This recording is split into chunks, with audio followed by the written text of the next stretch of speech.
नमस्कार साथियों, स्वागत है आपका पीआरवी लॉग यूनिवर्स में। आज हम सीखने वाले हैं वोल्टेज डिवाइडर। आपके सर्किट में की वोल्टेज की कम की रिक्वायरमेंट है, आपके पास सोर्स जो है वो अधिक का है, तो हम उसको डिवाइड करके किस हिसाब से वोल्टेज को ड्रॉप कर सकते हैं।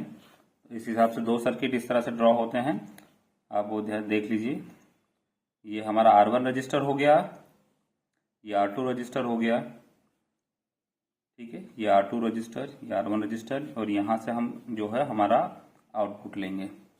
इसी प्रकार से आप एक और सर्किट ड्रॉ कर सकते हैं, वो इस प्रकार से होगा। ये हमारा R1 रजिस्टर हो गया, ये R2 रजिस्टर हो गया, और ये बैटरी से कनेक्शन हो गया, और इस प्लेस से हम उसका आउटपुट लेंगे, ठीक है। ये R1, ये R2, और ये V इन और ये V आउट, ठीक है। अगर आपको V आउट चाहिए तो किस तरह से ड्रॉप कर सकते हैं। यहाँ पे R2 की वैल्यू आएगी R1 प्लस R2, ठीक है। इसके मल्टीप्लन में V इन, ये मल्टीप्लीकेशन वाला। इस हिसाब से आप किसी एक रजिस्टर की वैल्यू को फिक्स करके अगले रजिस्टर की वैल्यू को निकाल सकते हो, जिससे आपका V आउट निकल के आ जाएगा। मान लीजिए कि R1 की जो है 100 ओम है, R1 की वैल्यू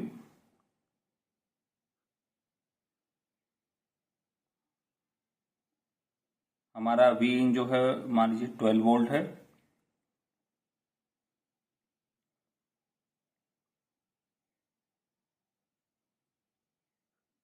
ये 100 ohm plus R2 into 12 volt. अब यहाँ पर R2 की वैल्यू को हम डाल करके V आउट फाइंड आउट कर सकते हैं। अब इसे गेस करते हैं कि R2 भी 100 अगर हम कर देते तो कितना हो जाएगा।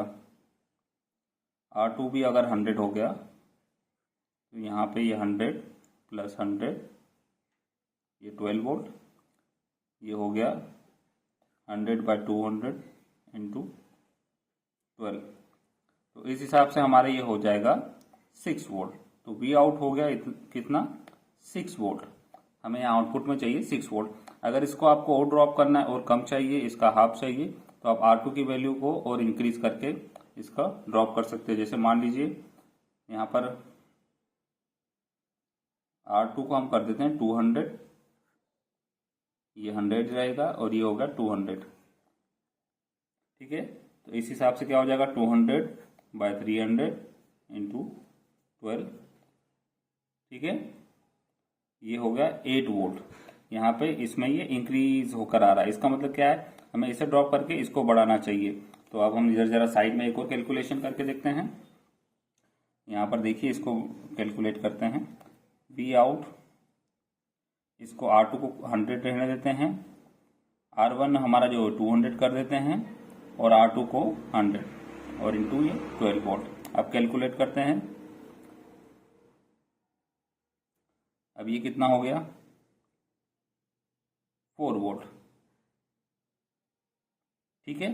तो R1 की वैल्यू को आप इंक्रीज करके, या फिर इसे जो भी आपके पास अवेलेबल रजिस्टर है, ठीक है, आपके सर्किट के अकॉर्डिंग आप इसको इंक्रीज करके वोल्टेज को ड्रॉप कर सकते हैं। 12 वोल्ट के सोर्स को हमने 4 वोल्ट के आउटपुट में डिक्रीज किया हुआ है, कम किया हुआ है। तो आपके सर्किट की रिक्वायरमेंट अगर 4 वोल्ट है, तो आप इस तरह से R1 R2 का यूज करके सर्किट में वोल्टेज को ड्रॉप कर सकते हैं, ठीक है। ये वेरी करेगा किसी आपका सर्किट है, उसका वोल्टेज क्या है, तो वो जो रजिस्टर है उसका वोल्टेज और सारी जो प्रॉपर्टीज है उस पर डिपेंड करेगा, ठीक है। ये केवल कैलकुलेशन का कि कितना ड्रॉप हो सकता है। इससे और ज्यादा ड्रॉप अगर आपको करना है तो सिंपली कुछ नहीं करना है, आपका जो R1 है, R1 को और इंक्रीज कर देंगे। इसको मान लीजिए 500 कर लेते हैं हम R2 को, और इसको कर देते हैं 1000, और ये हो गया 500 ओम्स में है ये। अब हम देखते हैं अब यहाँ पर क्या हो जाएगा, ये 500, ये 1500, ये 12, ठीक है।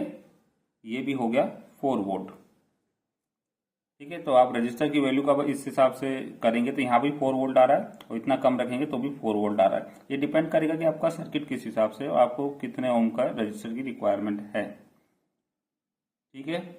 तो आज के लिए ये वोल्टेज डिवाइडर।